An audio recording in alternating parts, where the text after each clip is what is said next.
Songs.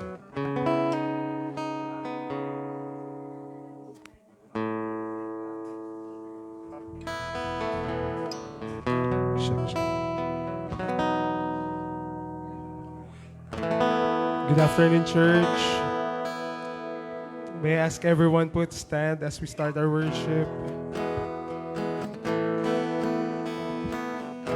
I hope everyone's excited with the worship God today.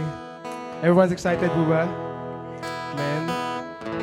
Before we start, batiin naman po natin yung mga katabi natin. Say, I'm glad I'm gonna be worshiping with you.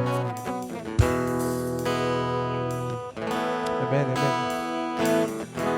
So before we start, let me just read to you from Colossians 3:16. It says here, let the word of Christ dwell in you richly, teaching and admonishing one another in all wisdom, singing psalms and hymns and spiritual songs with thankfulness in your hearts to God.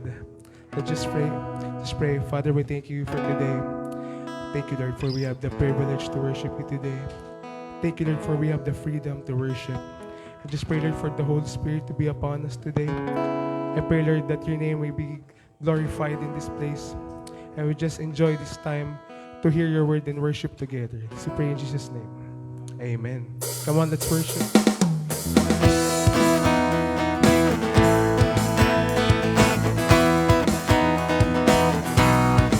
Come on, clap your hands for Jesus.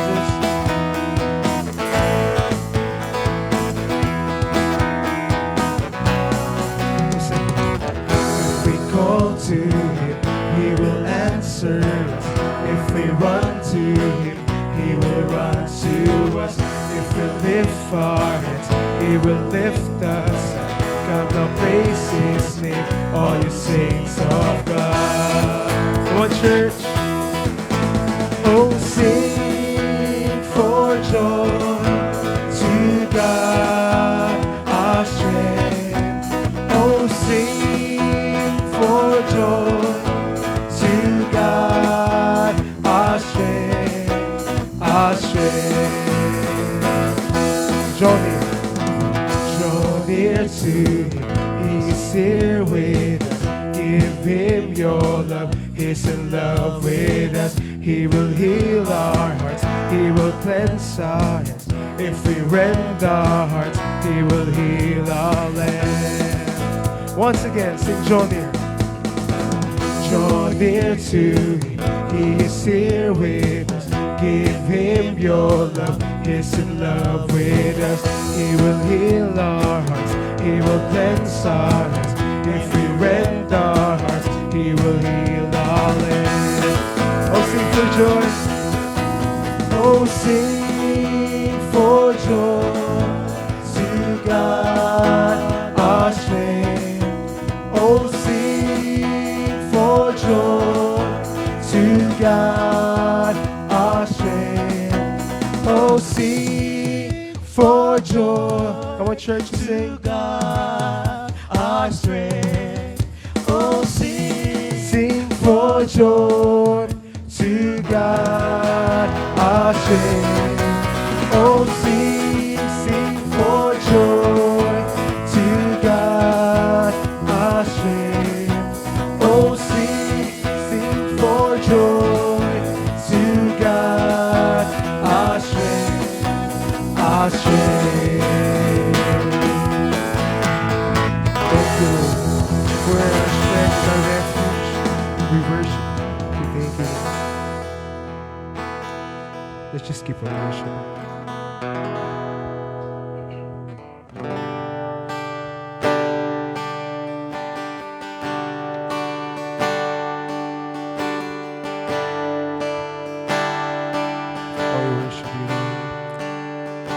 Thank you for your rest, Lord. And we can lean to you, O God.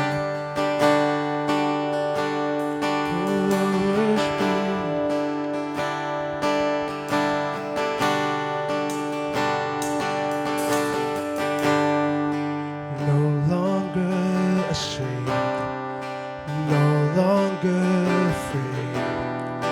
You have washed me white as snow. No longer bound, now I am crowned. Once in darkness, now I know. You say, yes, Lord. You say, and you give me beauty for ashes, and you pull me close to your heart, and you have turned my mourning to dancing. That's what you do, that's who you are. Yeah. Oh Lord, that's who you are.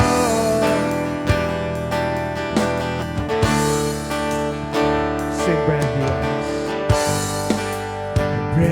new eyes, brand new hands. You have wiped away my past. A brand new day, a brand new life. You have pulled me from the lies. We declare, you say, yes, Lord. You say, and you give me beauty for ashes, and you pull me close to your heart. You have turned my mourning to dancing. That's what you do. It's who you are. It's who you are. When you give me beauty for ashes, and you pull me close to your heart, and you have turned my mourning to dancing, and that's what you do, and that's who you are.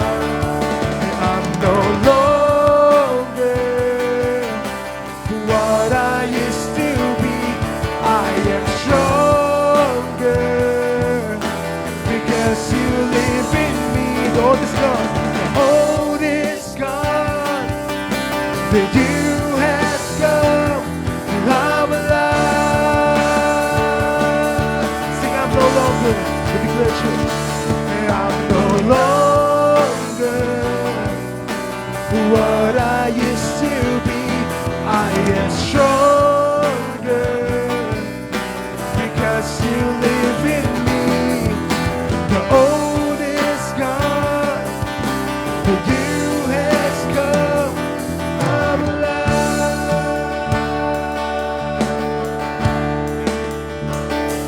When you give me beauty for ashes, Thank you, Lord. and you pull me close to your heart. Once again, we sing. You have turned my mourning to dance. Thank you, Jesus. That's what you do. That's who you are. That's who you are. When you give me beauty for ashes, oh Lord, and you pull me close to your heart. You have turned my mourning to dancing. That's what you do. That's who you are. For the last time, we sing. And you give me beautiful eyes. And you pull me. And you pull me close to your heart. You have turned my mourning to dancing. That's what you do. That's who you are. Thank you, Lord. It's who you are. Worship you.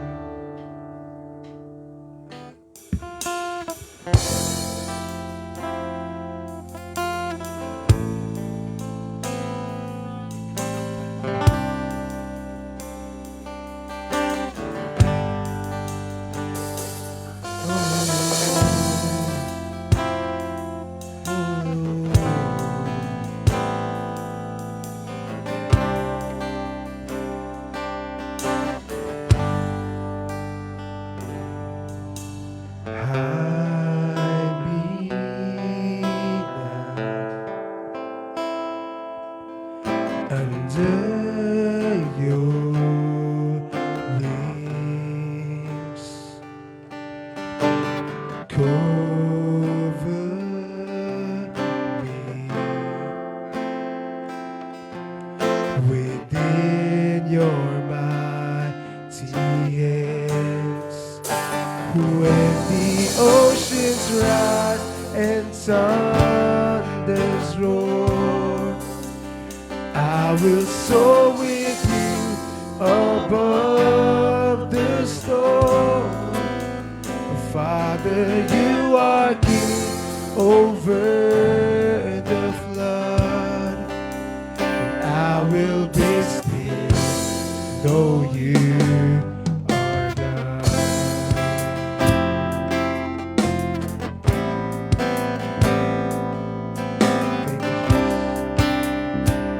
Sing five ways. Find rest my soul In Christ alone. in Christ alone. Though He's found Quietness. in quietness and trust. When the oceans rise and thunders roar, I will soar with you above the storm. Yes, we do. You are king over the flood, and I will be still, though you are God. When the oceans rise. When the oceans rise and thunders roar, I will soar with you above the storm. Yes, we do. You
For the last time, we sing.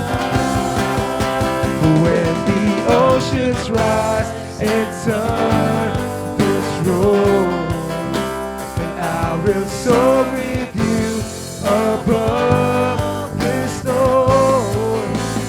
Father, you are King over the flood, and I will be still to know you are God. And I will be still to know you are God. I will be still. I will be still to know you are God. Lord, you have all the glory and honor. You deserve all the praise, all the glory. We praise in His name.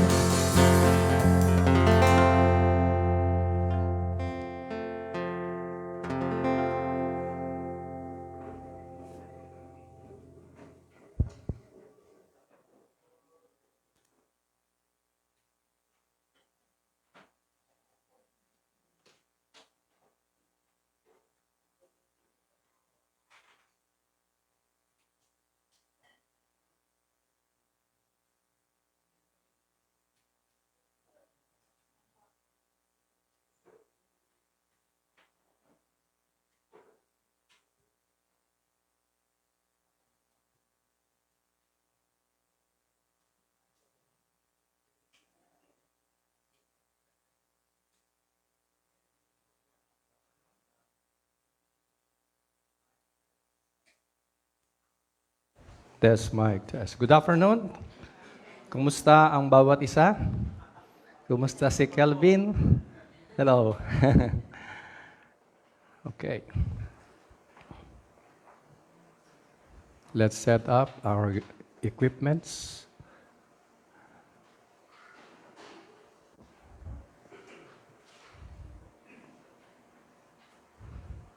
Wow, praise God. Whoops. Up, may takip. Yan. Buti may takip, no? Puno ng tubig yan, pero walang natapon. Wow, praise God. Pag first time, di mo alam yung mga nasa ibaba, no? Pero left side. Akala ko kanan eh. Okay. Okay. Actually, yung topic very applicable sa akin kasi ang sabi dito, rest for your soul. So I'm quite disturbed earlier dahil dun sa bumagsak. Okay. Previous Sundays, ano yung word? Siguro tatanungin ko na lang yung word na nag-stuck sa inyo. One-liner. Yung 2 Sundays ago, ano yung word na naiwan sa atin? Letter C? C-O? M, commitment. Last Sunday, letter A, abiding. Then, for today, rest for your soul. Yan ay hinango sa Matthew 11:28. Mamaya basahin natin. Actually, ngayon na. Okay. Pero bago yan, meron akong question sa bawat isa. Ay, may rest ka ba talaga? Kasi December, January, February, parang connect yung bakasyon, ano. Pero hindi nyo napapansin, the more na nagbabakasyon, lalo tayong nai-stress. Lalo na yung bulsa. Di ba? Kaya, when I say, may rest ka ba talaga? May tawag doon eh. Yung, hindi naman sarcasm.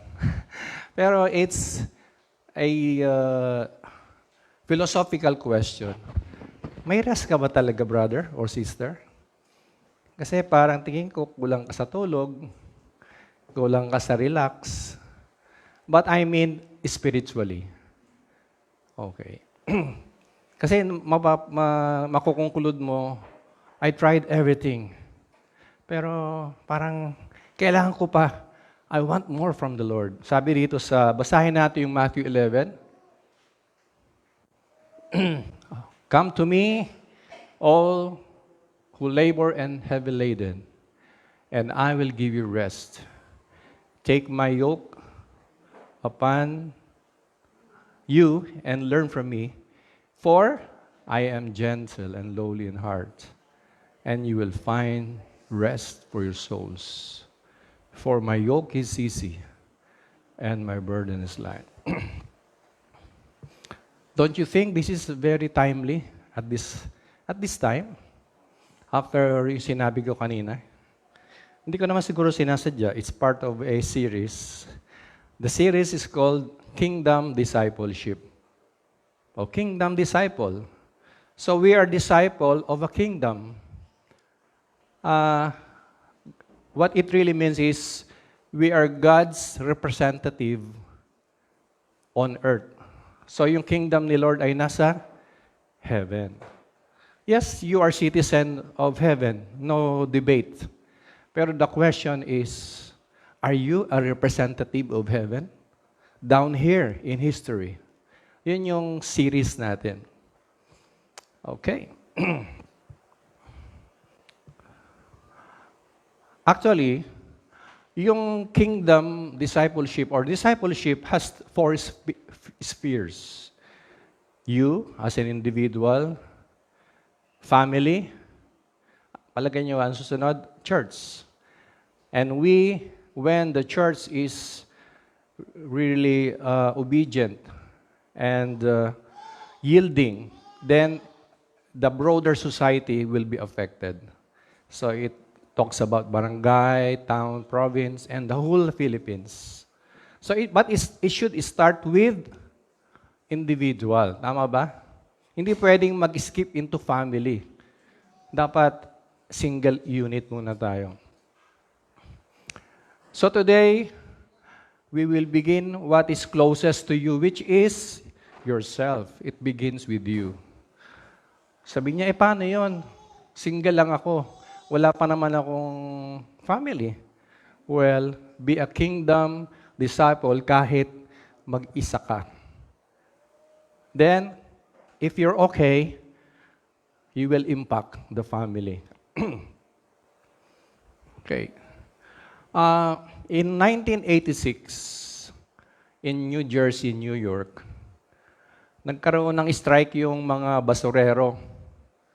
At ang nangyari, for several months, na-pile up yung trash. Can you imagine?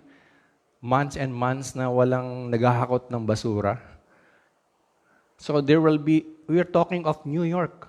What a big county or state in US. So imagine, there are more than 28 million tons. Alam niyo saan nila nilagay yung basurang yon?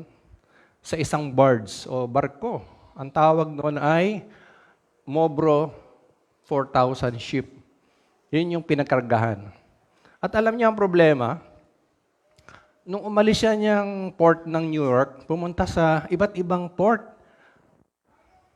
May tumanggap ba? Of course, wala. Basura yan eh.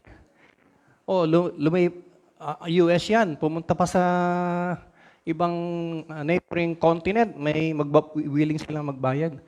But after 2 years, bumalik siya sa New York. Wala talaga eh. From dock to dock to dock to dock. Of course, what can you expect? At ang kaduluduluan, sinunog nila, incinerate.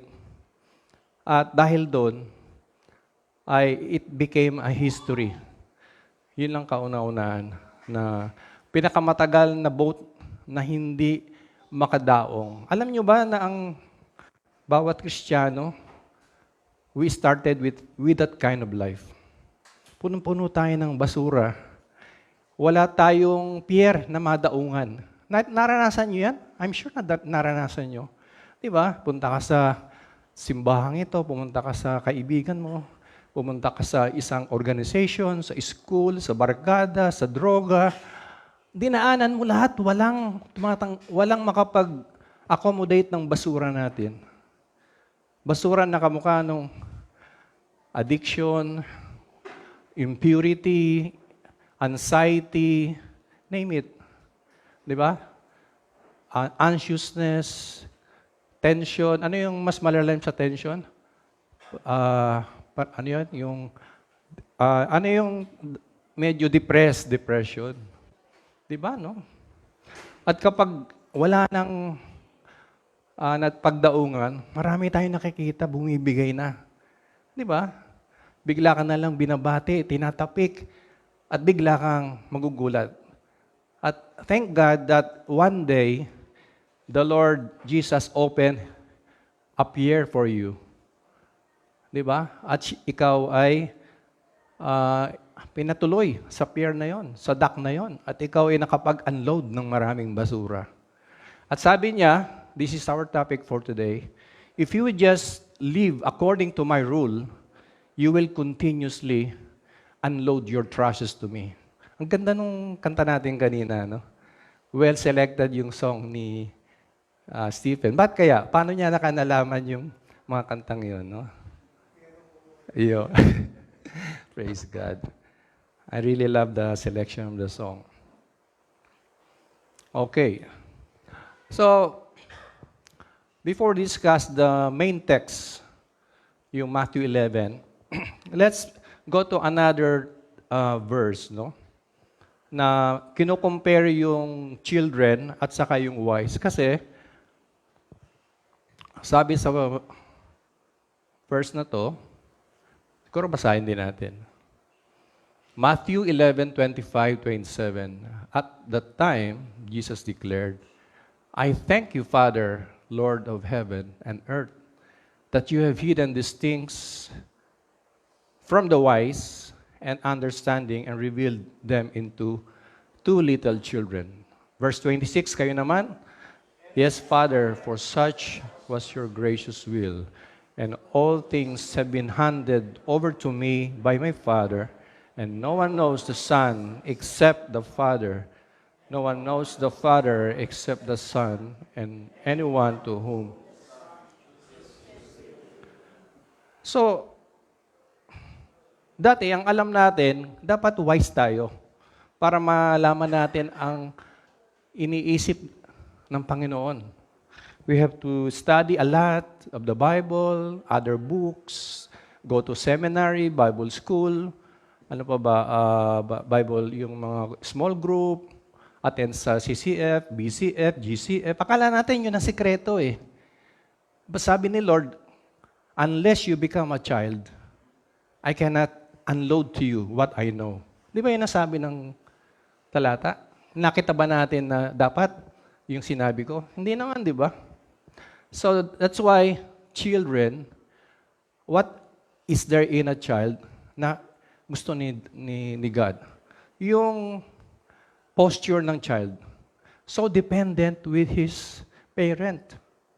Na siguro ma-test nyo yan, Kadmil, no? Para bang nakatingin sa'yo palagi yung anak mo, tatawid lang, Dad, okay ba? May susubo lang, Dad, okay ba? Para bang nakadepend sa'yo yung iyong small kid, no? Kaya lang, kapag dumating yung point sa buhay ng anak mo, Dad, I think, pag nagano na yung usapan, iba na yon. Di ba? Kasi siya na yung, I think, Daddy, this is the best for you, for us. So this is not what the Lord is saying. Parang ano yan eh, alam niyo yung strawberry? Saan ko ba ito na-experience? Sa Taiwan o Hong Kong? So pag doon lumalakad ka doon sa night market, may mga ano doon, yung mga booth. Sabi ko, anong ganda nun ah, nakatuhog sa stick. Strawberry pala yon. Tapos ilulubog nila doon sa liquid sugar. Pag ano niya, crystallize yung sugar, ang sarap. Na-try nyo siguro, ano? Iba, pwedeng, I don't know, kamatis, sibuyas. Pero masarap yung strawberry. Sa US ata, apple eh. Bigger, kaya lang malaki. So, that strawberry is nutritious, delicious, but ang sabi rito, plus sugar, the benefit is canceled. Kasi dinip niya na eh, doon sa diabetic fluid. That makes a difference. Tama? Parang tayo, nakinig tayo ng commitment, abiding, tapos ngayon, rest for your soul. Pero bukas, you keep listening to other wisdom, the wisdom of the world. Dapat masipag ka rin. Dapat maswerte ka. Dapat madiskarte ka. Sabihin, pinaghahalo mo yung strawberry at yung liquid sugar. Kaya yung benefit ng Word of God, hindi ma-maximize o ayaw tumalab eh. Kasi hindi papayag si Lord na paghaluin mo yung mundo at ang salita niya, sabi niya sa Mark 7 and 8, you nullify the truth of God with the teaching of men. Ayaw niya yun. Kung teaching ni God, teaching lang ni God. Huwag mong haluan ng tinitwist, tweak. May kaunting tweak, di ba? Positive lang yan. Positive lang yan. What you declare, sabi doon, you claim. Depende kung saan mo kinukuha yung mga katuruan na ganyan. Ano? Kaya babalik tayo doon, child versus the wise. So let's go now to discipleship. Kasi in the Bible, there's only one path na mayroong discipleship, na mayroong teaching and learning. Makukuha natin yun sa Matthew 11. Okay? In Matthew 11.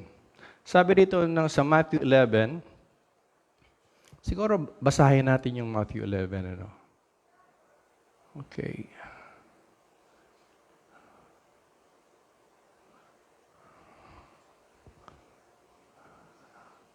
Come to me. Nabasa natin ito kanina at tapos na. So, ang hahanapin natin dito, 3 verbs na commandment ni God. There are 3 verbs in discipleship that is key to a discipleship pathway. So, the first verb is come. The second is verse 29, take my yoke. Okay, and the third verb is learn. Nandun ba yung learn? Learn from me. Okay, so balik tayo dun sa ating previous slides. Okay. So, the first verb is come to me. Why come to me? Di ba? Kasi, para tayong ship, Mobro 4000, we have a lot of baggages. Kailangan tayong mag-unload. Ilang taon na tayong nagtatry na mag-unload eh.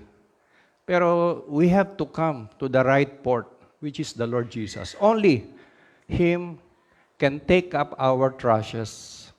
No one else. And no one would be interested with our trashes, di ba? Okay. The next verb is take my yoke. Mamaya pag-usapan natin, ginagamit pa ba yung word na take my yoke? Parang primitive English, no? Pero makikita nyo napaka-relevant ng katotohanan ito. And the third is, learn from me. Okay.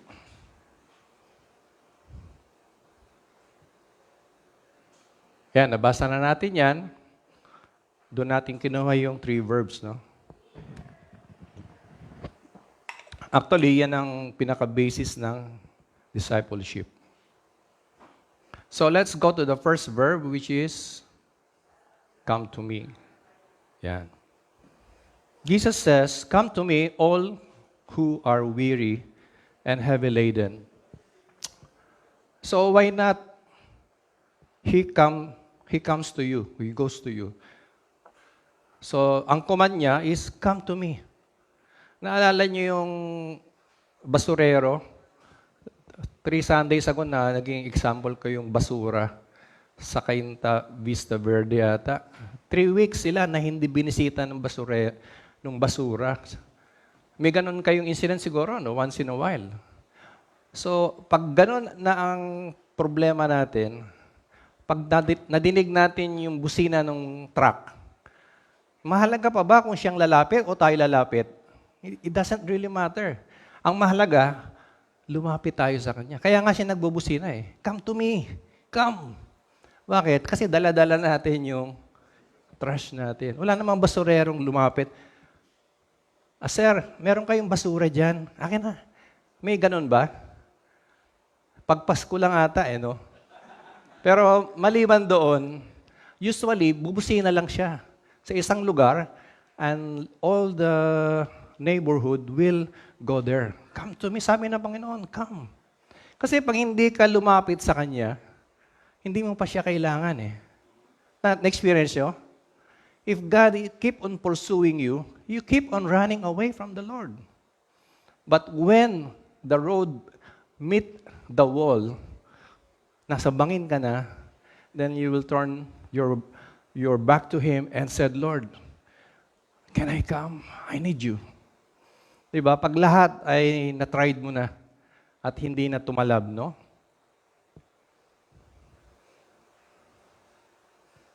Yan. Bring it to Jesus. So yung salvation, yung first encounter natin kay Lord is yung salvation. Yung pagpapatawad ng ating kasalanan at titiwala at pananampalataya sa Panginoon at pagtanggap ng buhay na walang hanggan. Yun ang first instance when we come. But after that, we should come every now and then. We should keep coming back to Him for our trusses, for our problems, and everything. The next verb is take my yoke. Yung take my yoke, this is a very important concept or practice sa panahon nila, first century. Okay, kasi yung agriculture, wala pa silang traktora. Ano pa ba yung mga ngayon? Hindi pa sila masyadong gumagamit ng asarol. Ang alam nila, kalabaw. Or ano ba yung ginagamit nila? Baka? Baka, no? So kukuha sila ng matandang baka, yung marami ng experience na nagbubungkal, at saka kukuha ng isang bata. Pero siguro yung body nila, hindi naman masyadong malaking difference. Pero yung bata na walang kaalam-alam sa pag-aararo. At yung yoke nila, yung nilalagay sa leeg, ang tawag doon, yoke. Sa Tagalog, pamatok. Ano ba yung term ngayon? Baka may bago ng word, English, Tagalog word. Ha? Yun pa rin. Yun pa rin ba? Pamatok ba rin? Okay. So, yung dalawang ulo, yung isa, matanda, veteranong kalabaw o baka, ito yung bata. At take my yoke. Sabi ni Jesus, ako yung kalabaw na matanda at expert, ikaw yung bata. Mag-side by side tayo, akin na yung take, ito yung yoke ko, ikakabit ko sa liig mo. So, imagine mo, ganun ang itsura mo. Although spiritual symbolism ang pinag-uusapan natin. At lalakad siya as companion. Di ba? Pag kumaliwa yung matandang kalabaw, kakaliwa ka rin. Pag kumanan, pag binilisan, bibilisan. Pag tumigil, tigil. Companionship. It's very important. Naalala ko yung isa kong kaibigan na platinum flyer. Meron ba ritong platinum flyer? Yung lipad ng airplane. Sa dami ng lipad niya, nakaka-earn siya ng platinum. So, pwede siya mag-upgrade from economy to business class. Ngayon, entitled siya ng upgrade companion. Kung may kasama siya, pwede pag-upgrade niya, kasama niya yung companion. Ngayon, kasama niya yung anak niya, itong mayaman na to, nasa economy, sabi niya, pumunta siya doon sa ticketing, sabi niya, I want a companion upgrade, me and my son. Okay. Binigay niya yung name niya, chinek doon sa computer. Sir, you're entitled indeed. I know, of course. How about my son? Sir, according to the system, hindi pwede. Ha? Kasama ko siya. Magkasama kami. Anak ko siya. Yes, sir, you are biologically father and son. But when you took the ticket, you bought the ticket on different locator. Bumili ng ticket ito, separate. Bumili ng ticket ito, separate. So yung ticket locator, hindi sila isa. Kaya sabi, I'm sorry sir, hindi talaga pwede. Kasi you have two different locator. You should be on the same locator. You should be a companion on a companion locator. You got the point? Maraming anak ng Diyos, pero hindi niya ka-locator. Anak tayo ng Diyos, pero we don't have the same ticket locator. Hindi ka maka-upgrade kasi you don't follow His principle. You don't obey Him. You don't even abide in Him. Sayang, ano? Magkatabi na kayo ng silya, pag-upgrade, gusto mo mag-upgrade, hindi ka makasabay. Kasi different ticket locator ang status natin. So we should surrender to the Lord. And katulad nung matandang baka at batang baka, share the load. Share the load. Okay, what's the next verb? Learn from me. Learn, okay. Ito yung heart ng discipleship. Learning. As you walk side by side, the goal is learning. Learning yung alam nung expert na kalabaw o baka, di ba? Sabi sa 2 Corinthians 10:5, and take every thought captive to obey Christ. Hindi sapat na marami tayong nadidinig na message. Ang sapat ay the moment na dinig natin yung truth from the Word, we apply by faith, by the grace of God. Kung it's crooked or opposite yung ating way, we align with Him. Kasi meron na tayong yoke, nakipag-yoke na tayo kay Christ. And learning is the benefit. If you don't apply what you learn, you don't get the benefit. Kamukha ngayon, so what you hear doesn't benefit you unless and until you are surrendering to Christ and you're willing to obey kung ano yung word ni Lord. So the key is applying. Aligning decisions. Actually, sabi niya, brother, saan natin makikita na sumusunod ako kay Christ? The biggest and the most frequent action na ginagawa natin is decision making. Tama ba? Meron ka na bang ginawa na hindi ka nag-decide? Bihira. Kadalasan doon ka na aksidente. Sabihin, bago ka kakaliwa, kakanan, tatawid, hinto, overtake, hindi. Di ba nagde-decide tayo? That's why we are human. That's the image of God. Nawala sa aso. Nawala sa anumang creation. Yung decision making. When all our decision making is based on the Word of God, on the thought of God, on the mind of God, then there's learning. There's learning. That's discipleship. And that's called obeying. Akala ko hindi babagsak no? Thank God, bumagsak. Okay. Learn from me. And then, yun yung time na magkakaroon tayo ng rest for your soul. That's the only time. That's the only time. Ngayon, pansinin niyo yung verse na mga binasa natin. Hindi ko na ilagay yung verse. Pero there are two verbs there, given and found. Take my yoke upon you. Come to me and all you are heavy laden, and I will give you rest. The first verb is, I will give you. Tapos sa dulo, and learn from me, and you will find rest. Sabihin, parehong rest yung goal natin, pero yung isa, given, yung isa, found. Parang nagko-contradict ata, Kuya Sir.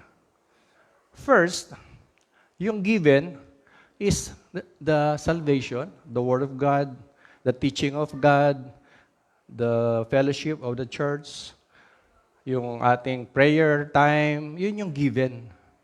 Without that, walang duck eh. Wala kang mapagdaungan eh, di ba?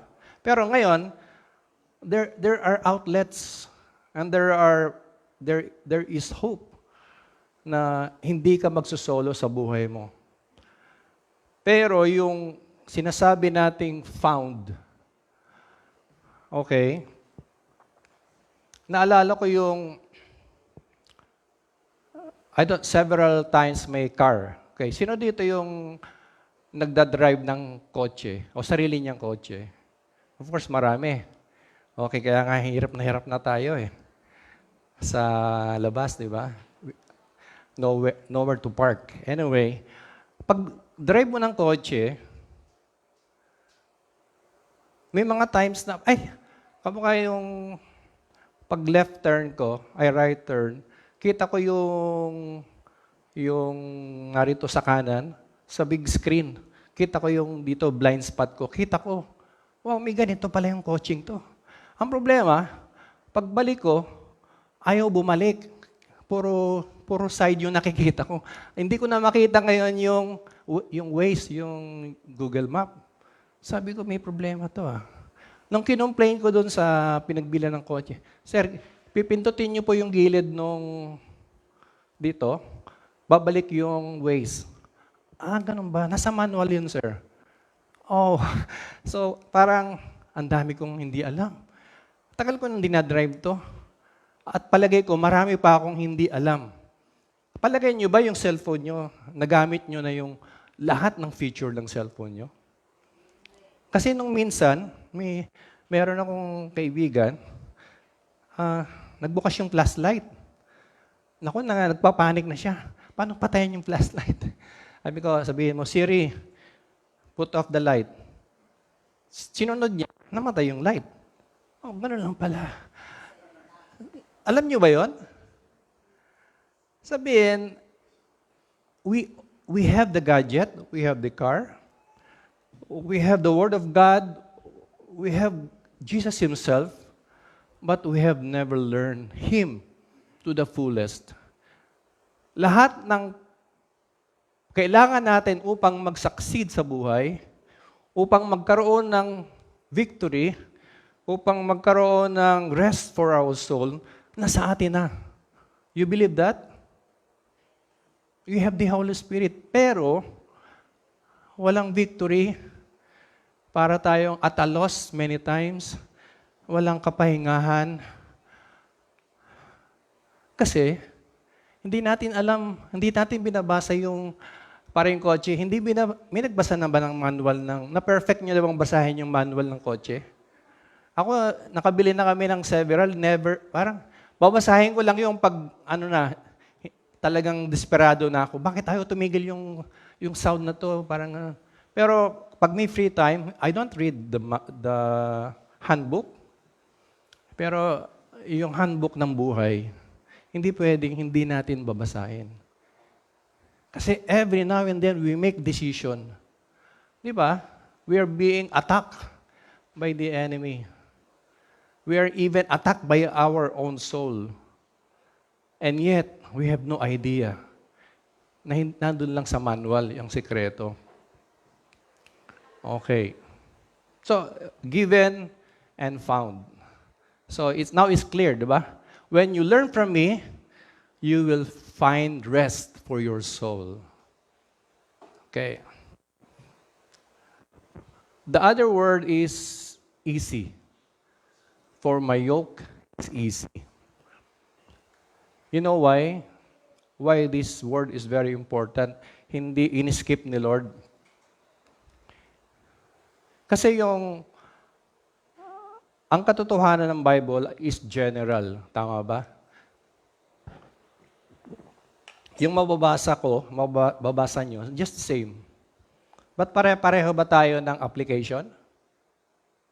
Of course not. Iba-iba yung background natin eh. Di ba? Iba-iba yung pains, iba-iba yung addiction, iba-iba yung anxiety, iba-iba yung background. Kasi kaya pag nadinig mo yung word of God, iba-iba yung customize siya. Nakaupo na ba kayo sa isang lazy boy? O yung massage chair? Pag upo mo ba, masarap na? Hindi, sineset mo yung lumbar, yung height, sineset mo yung paa, sineset mo yung headrest, di ba? Pag lahat yun na-set up mo na, then it becomes easy. Ganon din ang Word of God. The Lord, kaya nga ang tawag natin kay Lord ay personal Savior and personal Lord. Hindi tayo, pag nag-testimony tayo, yan din ang buhay ko. Hindi, iba-iba tayo eh. Diba? Iba-iba yung customized talaga ang relationship natin kay Lord. Kaya, my yoke is easy because it is custom-made.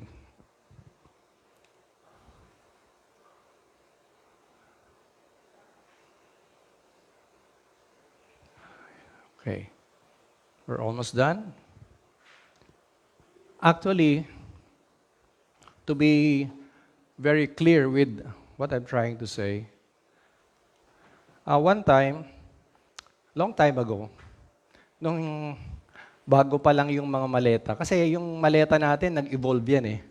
Di ba? Ano ba yung unang nating maleta? Kailangan mo ng postcard. Tama ba?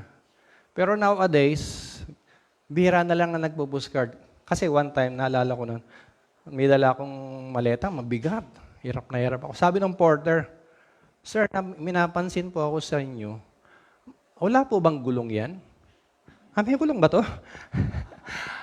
Meron pala. At medyo, siyempre, nakakahiya kasi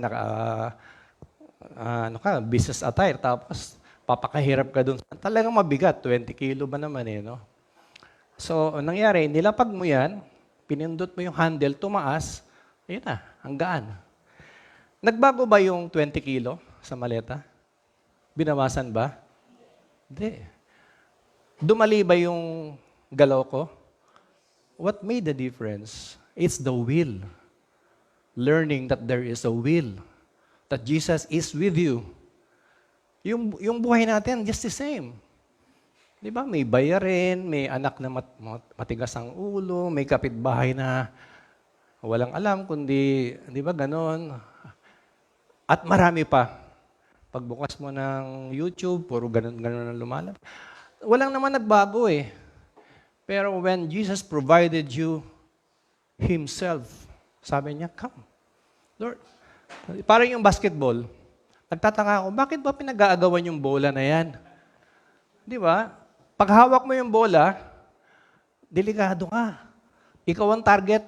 Pag pinasa mo yung bola, yung sumalo, siyang target. Wala na akong pasa ka lang ng pasa. Sabi ni Jesus, "Ano yung bola mo? Come on. I can handle the pressure." Ayaw mo ibigay yung bola eh. E di ikaw yung target. Yung sisikuhin ka, kung anong gagawin sa'yo ng kalaban mo, ayaw mo ibigay yung bola kay Jesus eh. You got the point? Pwede mo namang, ito yung bola, Lord, bahala ka na dyan. And God, Jesus is so willing. To the point that, alam natin yung kaduluduluhan ng ginawa niya, no? Ayaw mo ibigay yung bola. Talagang ginawa niya, siya na mismo yung pumasok doon sa kulungan, siya na mismo yung nagpahuli, siya na yung nagpapako.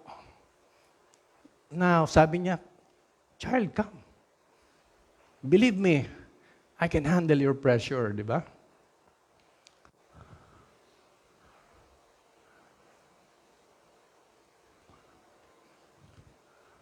So let's recap. Now you understand the key word. Rest for your soul. Just remember, kasi kung minsan, hindi, normal naman talaga. Dapat ang buhay, may pressure eh. Hindi, dapat talaga, hindi, nagigising tayo ng madaling araw. Ganyan naman ang buhay. Lalo na pag nagkakaedad. Hindi, normal naman talaga. May nagbabas sa'yo. Hindi mo naman mapiplis ang tao eh. Para bang dumating ang point na, this is normal.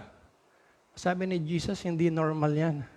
What is normal is ako ang sumasalo ng pressure mo. Yun ang normal. Because the normal is you rest your soul to me. Yun ang normal. Diba? Just learn from Him. Makipamatok tayo kay Jesus. And before that, come. So, finally, if you're doing a lot of playing around, keeping up, nagkukolekta tayo ng basura, tinatago natin na mag-isa, hindi. Darating din yung time. Masasolve ko rin to. Naubos na yung time mo, eto ka na. Lord, this time, thank you for reminding me. This is not normal. This is not your will. So, ano yung dapat natin gawin? Come to me, come to Him. Take His yoke and learn from Him. Learn from Him. It's not too late. It's not too late. Kaya ang suggestion ko sa iyo ay lumapit tayo sa Panginoon ng, Lord, give me another chance. Now I know. May idea na ako paano.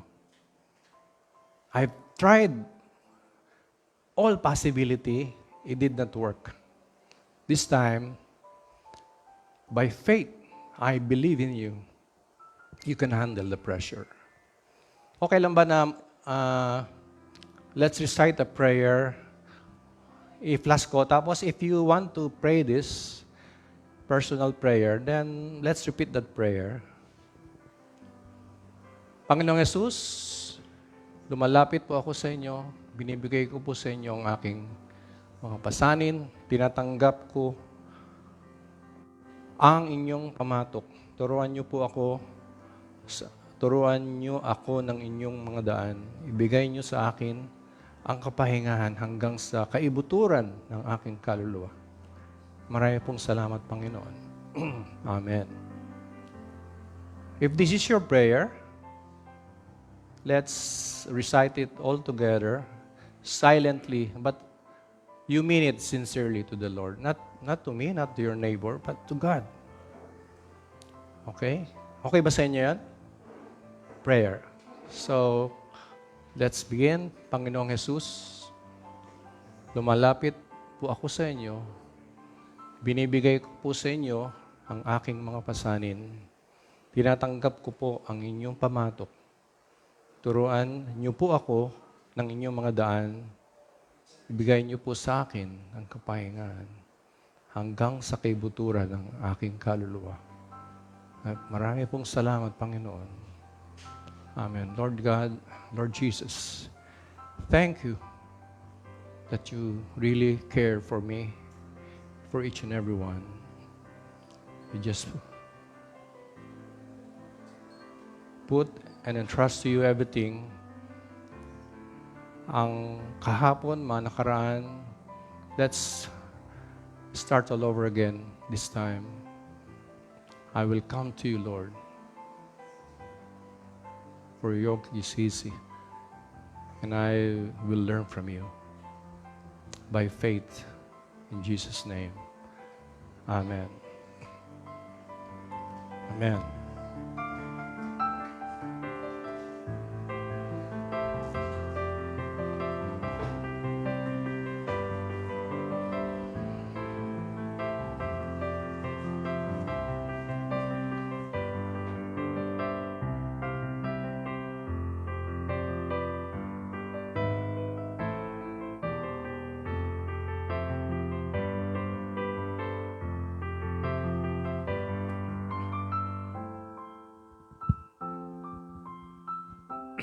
Magandang hapon po sa inyo lahat. Na-bless ba kayo dun sa ating mensahe? Hindi pa huli ang lahat. Nandiyan lang ang Panginoon at Siyang bahala sa lahat nating pangangailangan. At dumako po tayo sa ating pagbibigay.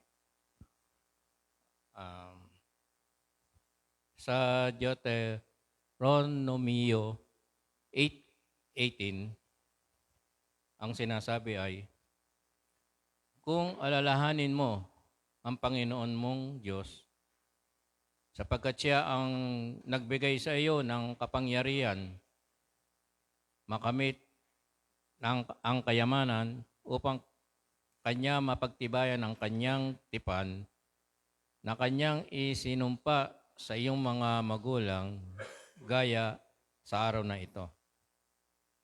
Paalala ito ng Diyos sa Israel na huwag kalimutan ang lahat ng tagumpay at kabuhayan ay nagmula sa Kanya. Hindi sariling galing o sipag lamang ang dahilan kung bakit tayo ay umuunlad. Binibigyan niya tayo ng lakas, talino at oportunidad at pabor. Mga kapatid, alalahanin natin na ang lahat ng meron tayo ay mula sa Panginoon. Ang ating ikapu at handog ay hindi kabawasan, kundi patunay na kinikilala natin na ang Diyos ang pinagmulan ng lahat. Kapag inuna natin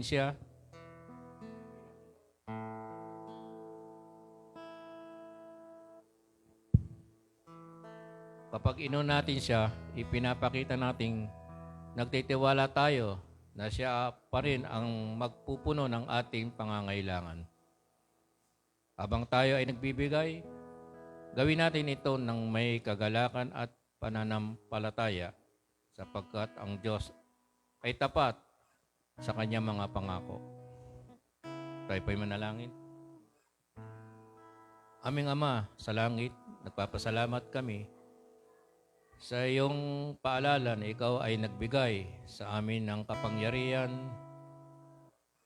magkamit ng anumang meron kami. Kinikilala namin, Panginoon, na ang aming lakas, talino, trabaho at mga oportunidad ay hindi lamang bunga ng aming sariling kakayahan, kundi sa regalo mula sa iyo. Patawarin niyo po kami sa mga sandaling nagiging palalo ang aming puso at nakakalimot kami. Ikaw ang tunay na pinagmulan ng lahat. Turuan mo po kaming maging mapagkumbaba at laging nagpapasalamat. Habang patuloy mo kaming pinagpapala, tulungan mo kaming gamitin ang mga ito para sa iyong kaluwalhatian. Naway maging pagpapala rin kami sa iba at maging tapat sa katiwala ng Diyos, mga ipinagkakatiwala. Sa bawat tagumpay, ikaw po ang aming alalahanin. Ikaw ang aming uunahin. Pinupuri ka namin at ibinibigay ang lahat ng karangalan sa iyo. Sa pangalan ni Jesus, Amen.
Let's pray. Our God and Heavenly Father, we just thank you, Lord, that you have given us the opportunity to we gathered that you are in our midst. Dalangin po namin, Panginoon, ang aming mga kapatid na dumadanas ng sama ng kanilang pakiramdam, may mga sakit, Panginoon. We just pray, Father, for your grace and mercy be upon them. With your mighty hands touching them, that you will heal them and lift them up, from Father, from their bed of sickness. Bigyan niyo po sila ng kalakasan, paglaya, kung ano man ang mga pumipigil sa kanila upang maranasan ang masaganang pamumuhay na nagbumula sa inyo.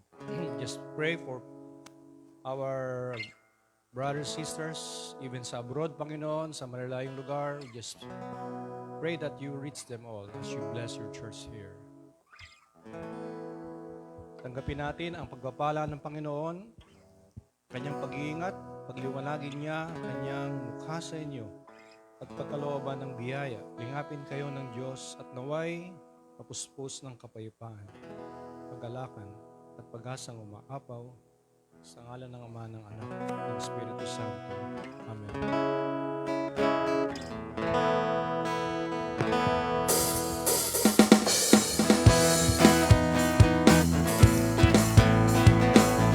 Before we end po, let's sing once again.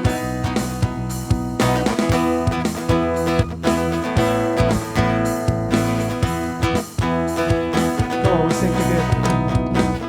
If we call to Him, He will answer us.